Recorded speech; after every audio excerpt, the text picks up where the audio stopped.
Folks, can't thank you enough for spending some of your afternoon with us here on Newsmax.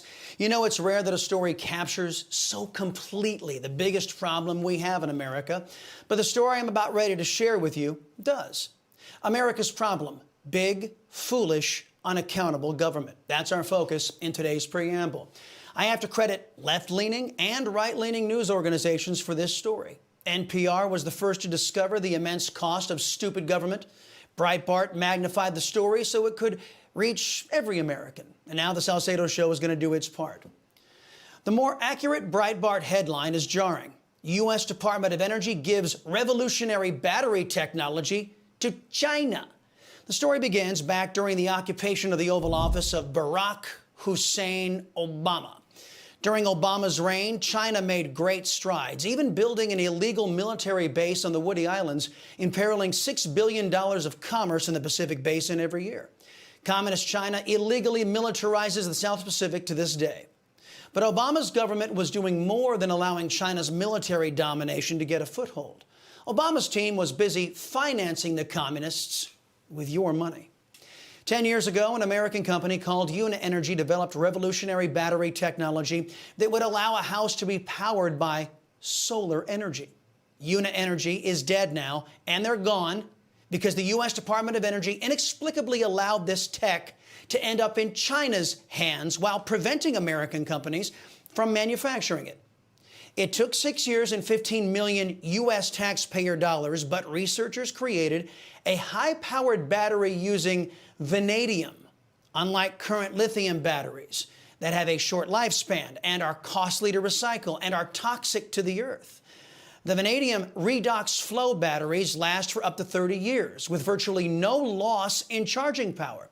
This breakthrough would solve our energy storage problems of solar and wind energy.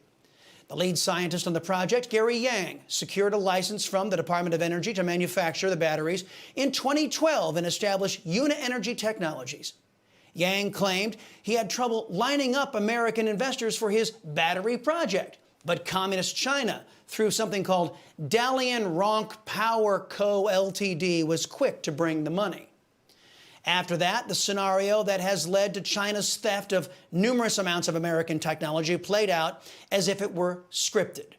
Ronk Power at first provided money for the battery project, then began handling some of the manufacturing, and then soon was doing nearly all of the manufacturing. In 2019, Energy told its engineers they would have to start living and working in China for 4 months out of each year. Energy was no longer making enough batteries at its U.S. facilities to meet the terms of its Department of Energy license. So in 2021, Yang decided to cut American workers completely out of the equation by transferring his license to the Netherlands-based Vandis Power, which had a long-term plan to shift some manufacturing from China to Germany and then eventually back to the United States. But they never made it back to the United States. One wonders if that was ever really part of the plan. In July 2021, Energy finally told Joe Biden's Department of Energy, run by Jennifer Granholm, that the battery technology developed with American science and taxpayer funding would now belong to China and its European partner. The folks at NPR had a hunch here that no one bothered to tell the mindless bureaucrats in the Biden Department of Energy that Vandis was not an American company. And there was no evidence DOE did any diligence on this matter, even though Vandis's own website said its super batteries would be made in China, and China was making a huge deal about controlling this revolutionary technology with demonstration projects and additional research funded by China's repressive communist government. With virtually no coverage from the basket of biased press, Joe Biden's clueless Department of Energy admitted to NPR that they rely on good faith disclosures from corporations instead of doing any work for a living, doing their own research. That's how much big government cares about your money and your national security. The unaccountable shrubs at DOE spent a grand total of 90 minutes to sign off on the transfer of Energy's license to Vandis, a foreign corporation. The gigantic federal agency remained comatose until another American company, Forever Technology, just badgered them into noticing that China just walked away with yet another piece of valuable American-made technology. Newsmax reached out to the Department of Energy to get their take on yet another catastrophic blunder by big, lazy, and unaccountable government. Here's the response we got, quote, under the leadership of the Biden-Harris administration, Department of Energy closed loopholes in the law related to U.S. manufacturing, requirements for federal R&D awards, and in June 2021 issued a first-of-its-kind policy to ensure that DOE-funded R&D will be substantially manufactured domestically. We are undertaking an internal review of this matter, an internal review. In other words, they claim, yeah, we fixed our colossal screw-up, even though this mistake is commonplace inside a fat, bloated, and lazy federal government where political affiliation, not qualifications, appear to be the hiring principle. Did anybody get fired? Was the 15 million American taxpayer dollars returned to we the people? How is it that such transformational technology ended up in the hands of a foreign enemy paid for by taxpayers and benefiting a racist, genocidal, and dictatorial enemy of the United States? The left claims they want to go green, but they're so incompetent they can't even do that. How is it that America is supposed to go green when leftists inside of your bloated government ensure through laziness, betrayal, or incompetence that all the best technology goes to foreign nations that hate our guts? The American government is too big and it wastes too much of our money. Because of this, these individuals we send up to Capitol Hill, we elect them to do this, to oversee this big government, have no prayer of accomplishing the job they were hired to do. As a result, our money, our national security, and our technological breakthroughs are flying right out the window. This government is doing things it was never intended to do, and they're neglecting the jobs they should be doing, and it's costing us big time.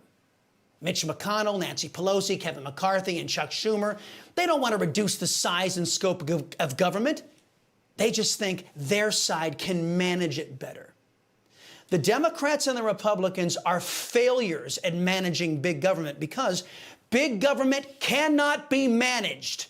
It's impossible. The only logical, practical, economical, and appropriate response is to make our government fit back into the confines of the United States Constitution. If a politician doesn't commit to that, they are the problem.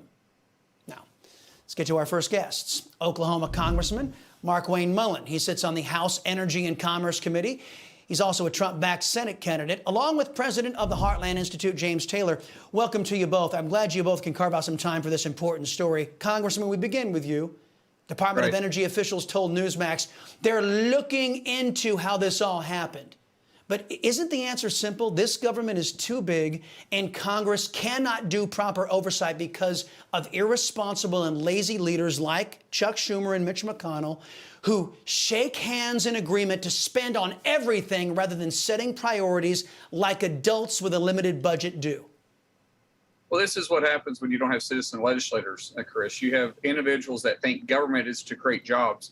And government's role was never designed to create jobs. It was to create an opportunity, an environment for job creators like myself, job creators to create those jobs. And the problem is that we have too many politicians and not actually job creators in Washington, D.C.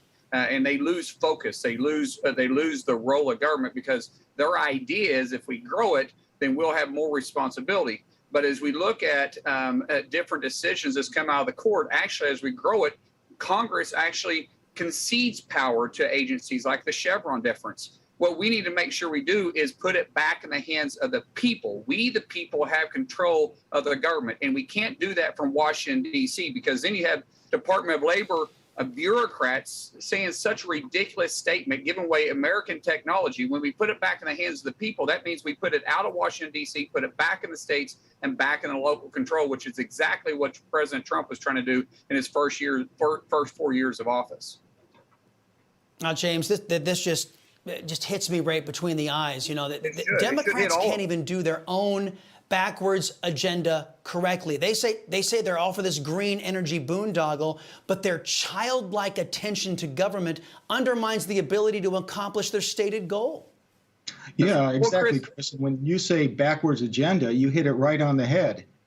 If we're looking at politicians spending millions of American taxpayer dollars, taxpayers would certainly hope that the manufacturing, the products that result, would be made here in the United States entirely, or at least primarily, not just substantially, and certainly not at all.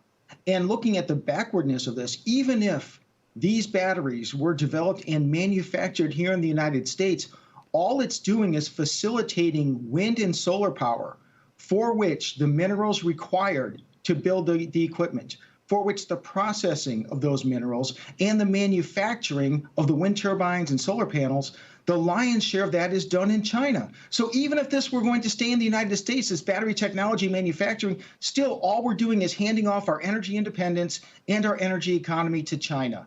You got it exactly right.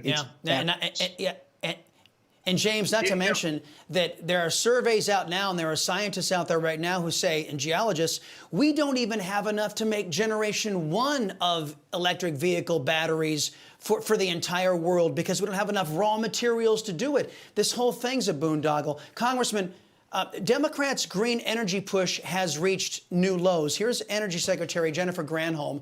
Her advice for Americans battling crippling inflation. Watch this.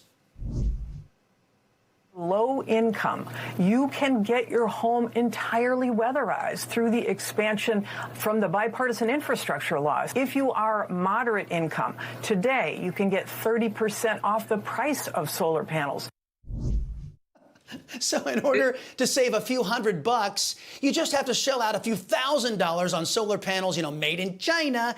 This is what Joe Manchin calls inflation reduction, Congressman. I think he's doing it wrong. How about you? Well, absolutely, he's doing it wrong. Who can say you're going to do inflation reduction when she also said in the rest of that statement is that you can simply go get financed for the rest of it, where you can manage your payments better.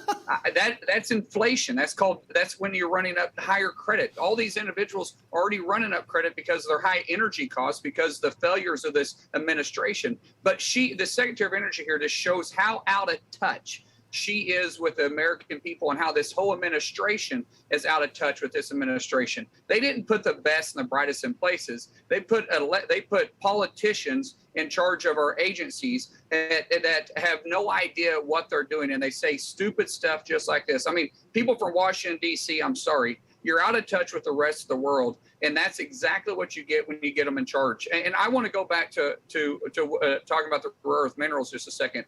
A lot of people may not realize that China controls 4 of the 5 largest rare earth mineral deposits in the world. And the one they don't control is in Ukraine, which their buddy Russia is trying to control. That means this energy package only puts us more dependent on communist countries than ever before. Which is right where Joe Biden and the Socialist Democrat Party seems to want us.